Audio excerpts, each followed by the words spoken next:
Perkenalkan, saya Deborah Maria Bella Tabun dengan NIM 23210061, yang dimana kali ini saya akan membuat video dengan tujuan untuk memenuhi nilai ujian tengah semester Bahasa Indonesia, yakni dengan mengidentifikasi penggunaan tanda baca, morfem, fonem dalam sebuah renungan singkat. Baik, yang pertama renungan singkat yang saya buat ialah mengambil bagian Alkitab dari 1 Yohanes 4 ayat 8 yang berbunyi, "Barang siapa tidak mengasihi, ia tidak mengenal Allah, sebab Allah adalah kasih." Dan tema yang saya cantumkan ialah kasih yang sejati, yang dimana ayat ini mengajak kita untuk merenungkan makna kasih sejati yang berasal dari Allah sendiri. 1 Yohanes 4 ayat 8 adalah sebuah undangan bagi kita untuk hidup dalam kasih.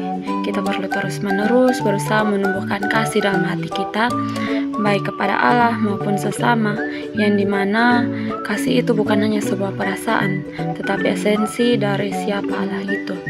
Segala tindakan dan sifat Allah berakar pada kasih yang sempurna. Kasih bukan hanya perasaan, tetapi tindakan nyata. Mengasihi adalah bukti mengenal Allah, yakni ketika kita mengasihi sesama, kita menunjukkan bahwa kita mengenal Allah dengan benar. Kasih adalah buah dari relasi yang intim dengan Allah. Kita harus mengingat apa kata Allah. Kasih adalah buah dari relasi yang intim dengan Allah. Kita harus mengingat apa kata Allah, serta dapat menunjukkan kasih melalui perbuatan, seperti membantu orang lain, mengampuni, dan berbelas kasih.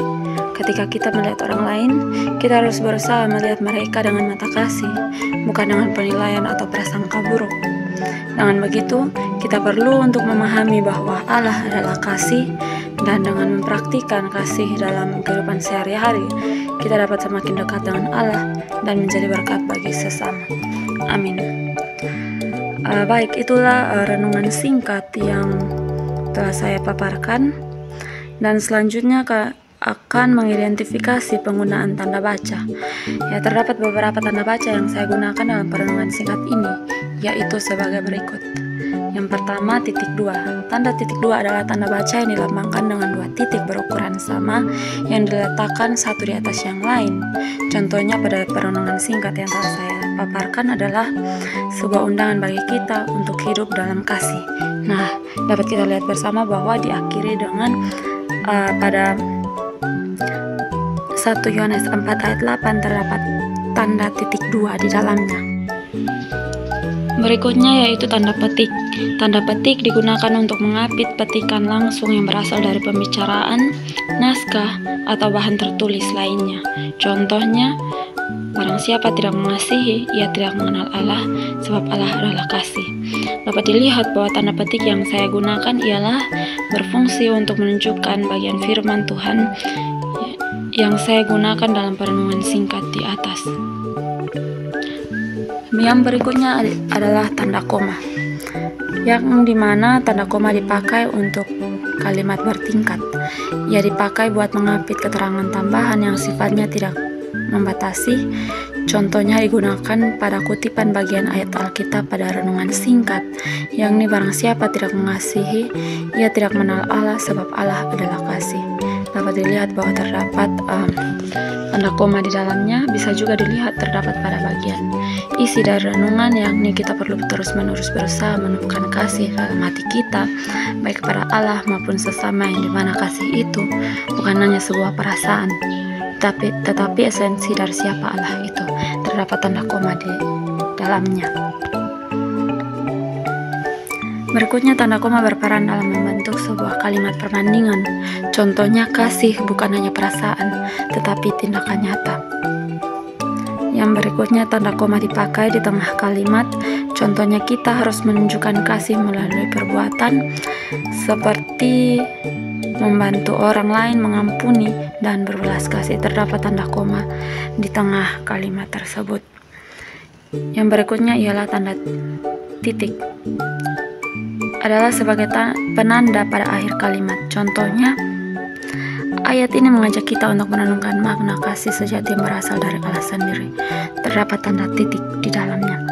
Yang berikutnya, tanda hubung dipakai untuk menyambung huruf dari kata yang dieja satu persatu, contohnya terus-menerus dan juga sehari-hari.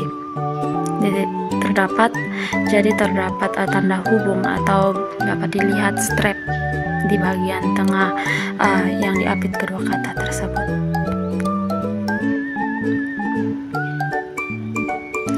Yang berikutnya ialah dapat mengidentifikasi penggunaan morfem. Morfem berfungsi untuk memberikan makna terhadap sebuah kata, sehingga kata tersebut memiliki peran yang berguna dalam susunan kalimat. Morfem bebas adalah morfem yang bisa berdiri sendiri sebagai satu kata yang bermakna. Artinya bahwa kata tersebut sudah dapat dipahami maknanya tanpa kehadiran morfem-morfem lain, sedangkan morfem terikat adalah jenis morfem yang tidak bisa berdiri sendiri tanpa kata dasar. Nah, sebagai contohnya, yang pertama, mengasihi. Pada teks tersebut terdapat kata mengasihi, atau pada perenungan singkat tersebut terdapat kata mengasihi.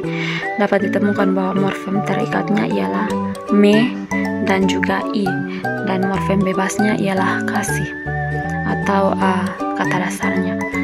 Yang kedua, mengenal. Morfem terikatnya me dan morfem bebasnya ialah kenal. Mengajak.